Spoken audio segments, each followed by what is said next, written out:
If you haven't watched part 1 and part 2, go and watch them first. Stay tuned for the next episode of this series.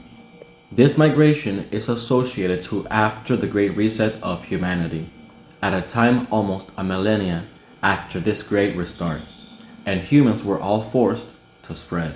We get these families in the Table of Nations, but we also account with the genetic research done by Harvard geneticist Dr. Nathaniel Jensen.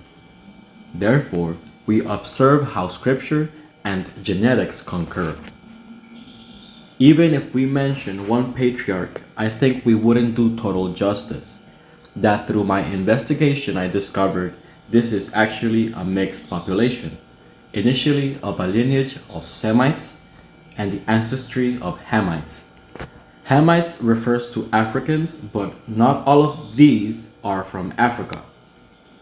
I will explain why are these ancient dark-skinned Semites mixed with an African lineage even way before they reached the Americas.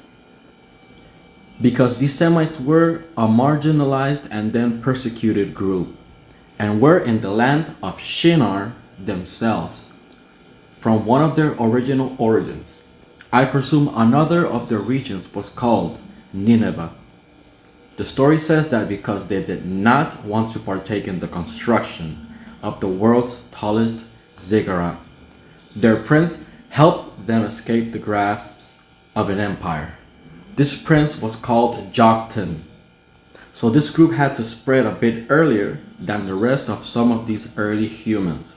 Early Native Americans were mixed with an African population because the king of that empire took women from all tribes and clans as he pleased.